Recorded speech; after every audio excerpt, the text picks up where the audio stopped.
Wait. Stop. Right. There. Who let you in here? I have been coming to events like this for 6 years, and I have never, not once time, seen someone dressed like you, Pine, walk through that door. You don't belong in this room. Security! He didn't respond immediately. He looked at her, steady, unbothered, in a way that felt almost offensive. And in that silence, she made the worst mistake of her evening. She kept going. What she didn't know was that every word she said was being heard by someone she could not afford to offend. The Okafor Foundation Annual Gala, held every year in a Grade 1 listed venue in Mayfair, the kind of address that required no further explanation.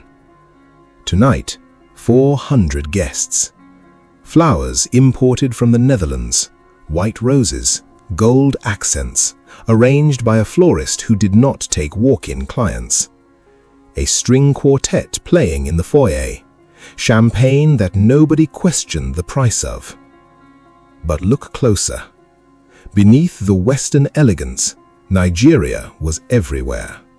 Aso oke draped over dinner jackets, gele tied with architectural precision, conversations switching mid-sentence from English to Yoruba to Igbo and back again.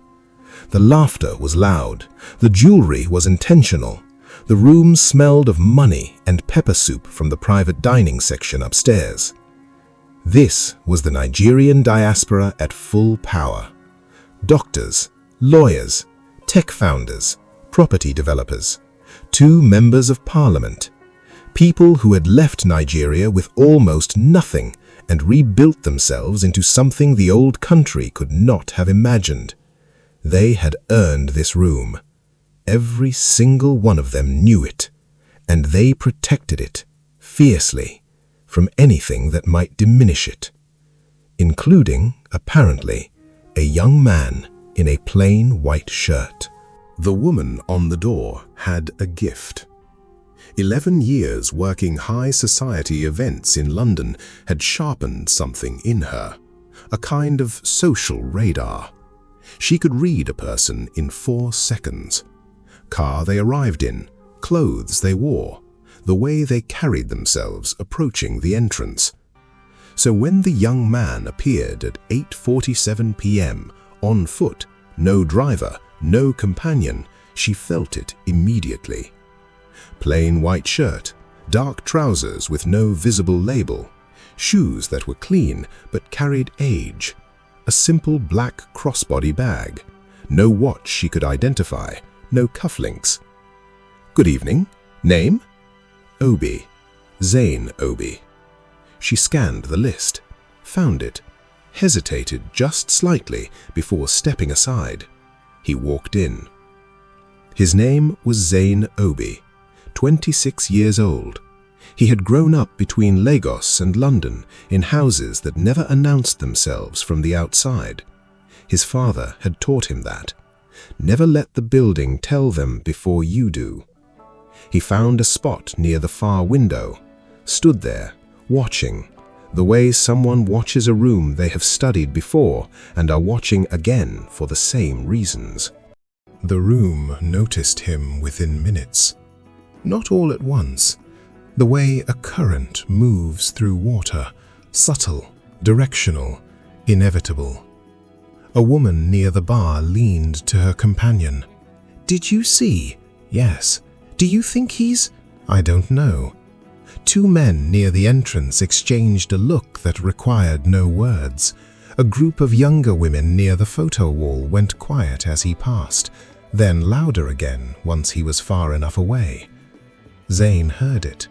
He had been hearing it since he was 19, the first time his father brought him to a room like this.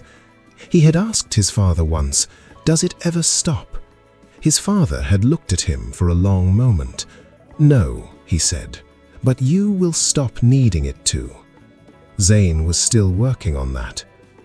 He stepped away from the window, found a quieter corner near the far corridor, away from the noise, away from the eyes.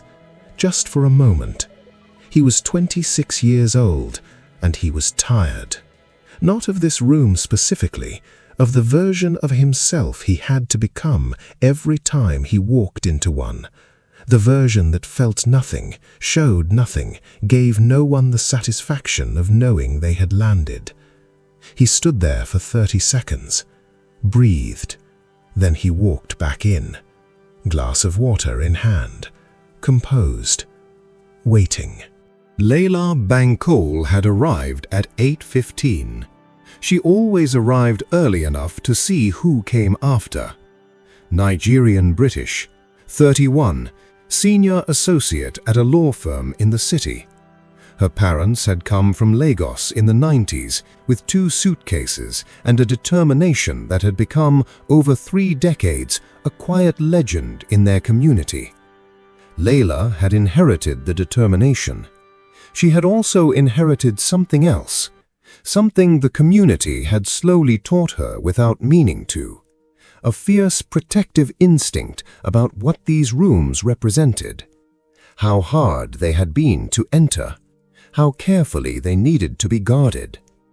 She had seen too many events where the wrong presence had cheapened something earned over decades.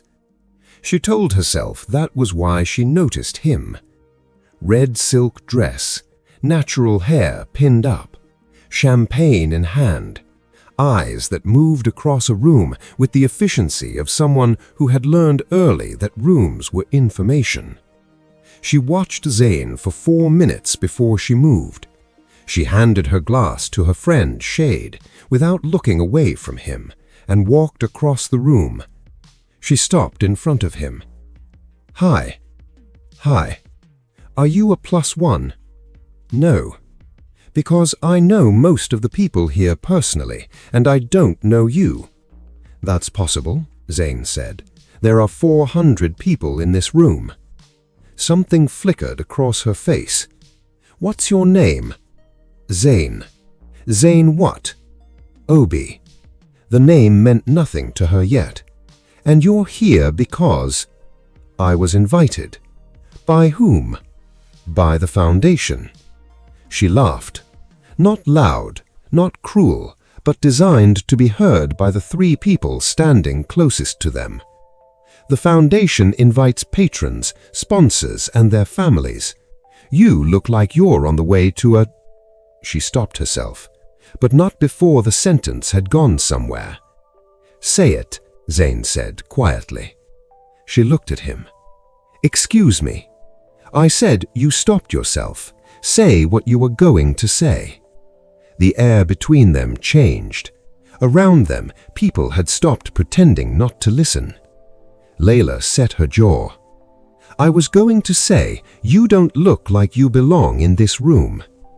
"I know," Zane said. "That's the point."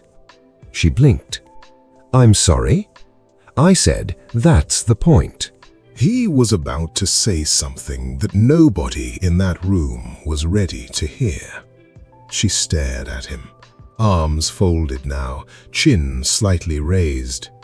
"I don't know what game you think you're playing." "No game," said Zane. His voice hadn't changed once. Same volume, same temperature, same patience.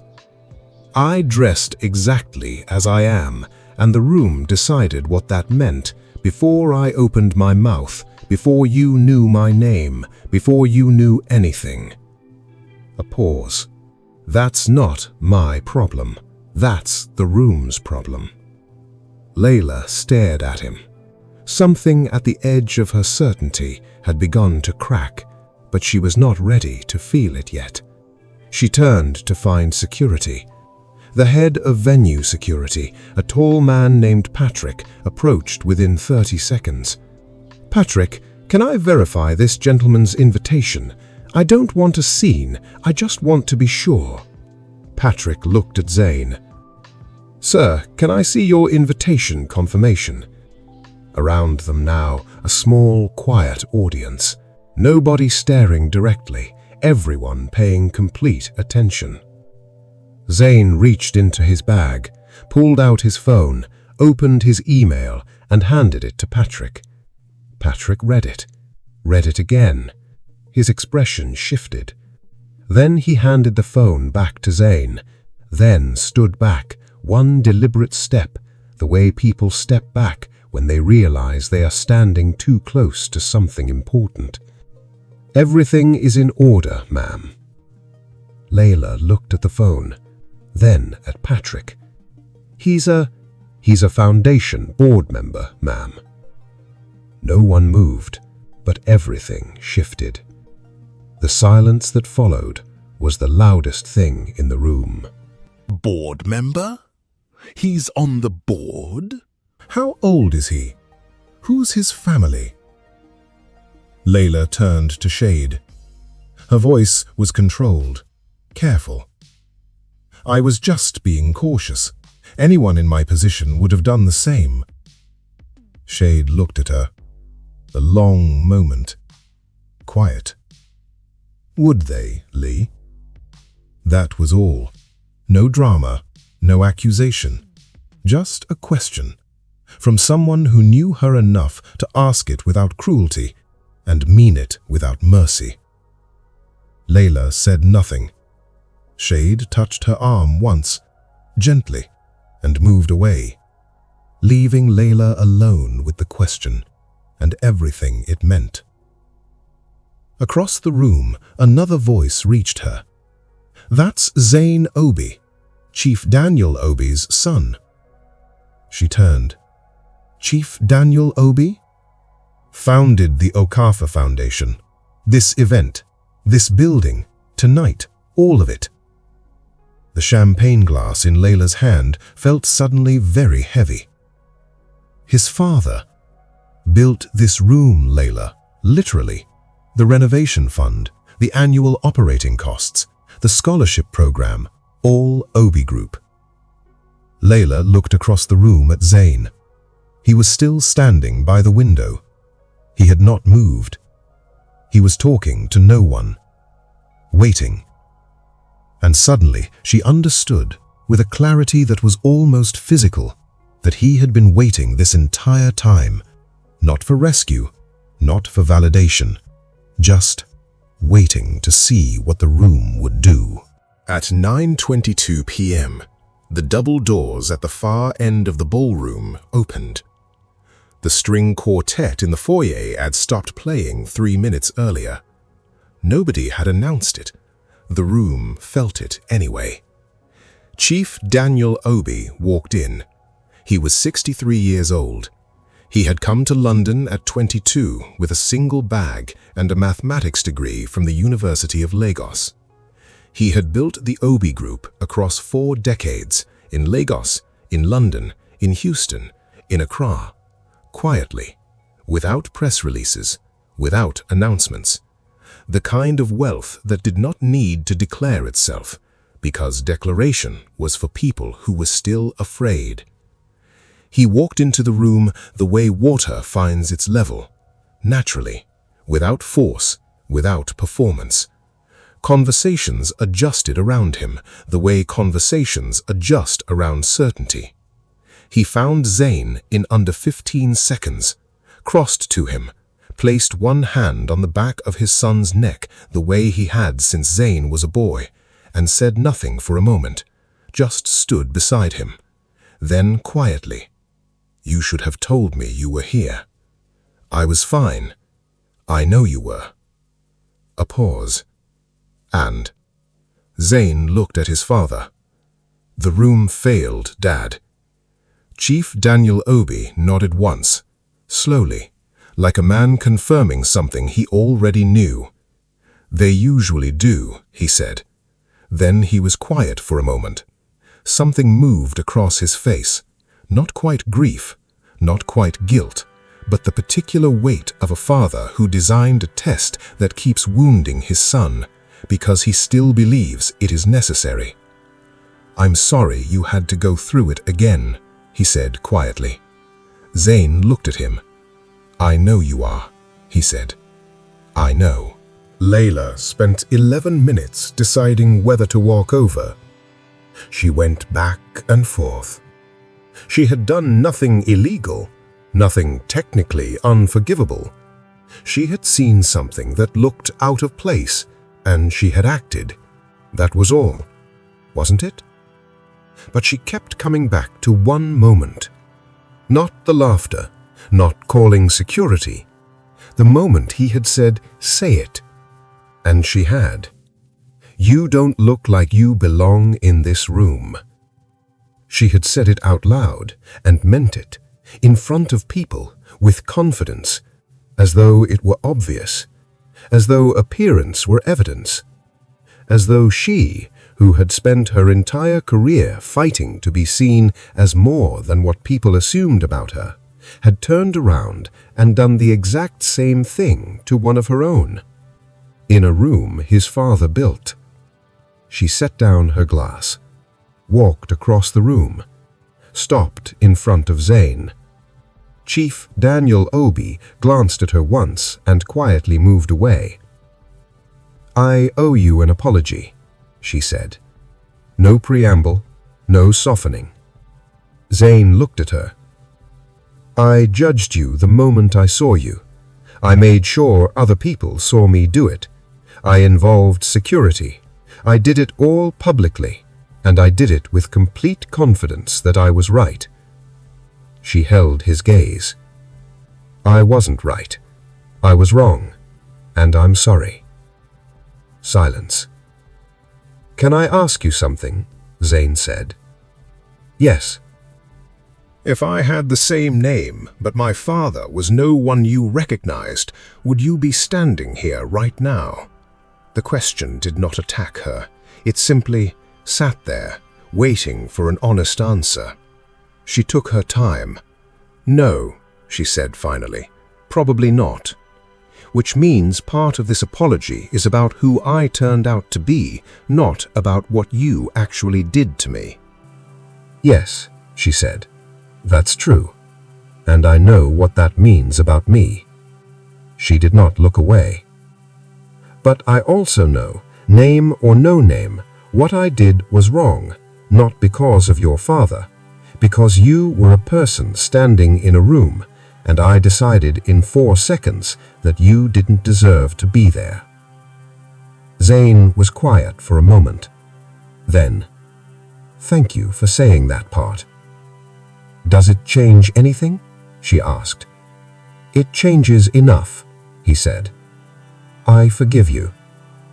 He held her gaze, long enough for it to matter, long enough for it to be real. Layla looked at his shirt again, then at the room around them, then back at him. "You knew this would happen. We thought it might. You and your father. He gave me the choice. Dress the way they expect, or dress the way I actually am and see what the room does with it. And you chose this. Every time." Layla shook her head slowly. "That's a hard way to spend an evening." "Yes," Zane said, "but it's honest."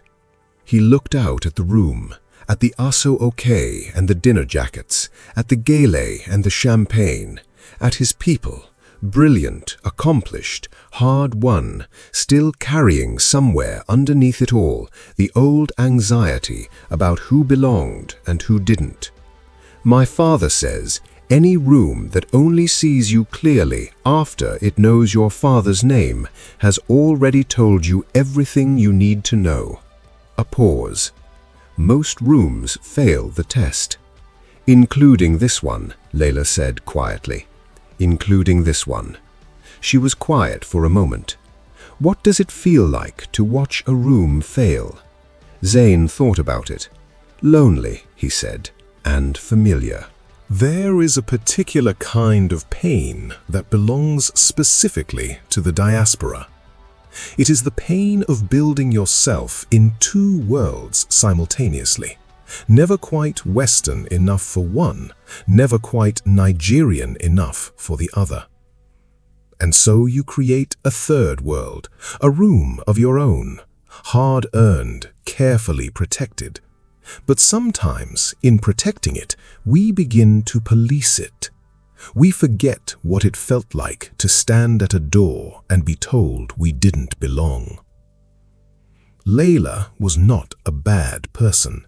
She was a person who had learned to protect something precious using the same weapon that had once been turned against her. We have all done it.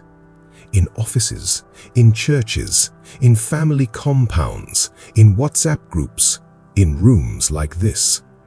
The question is not whether you have been Layla. Somewhere tonight, there is a young man standing near a wall, alone, watching a room decide what he is worth before he has said a single word. He is not waiting for rescue. He is not waiting for applause. He is waiting patiently to see what kind of people are in the room. The question is, what will he find out about you?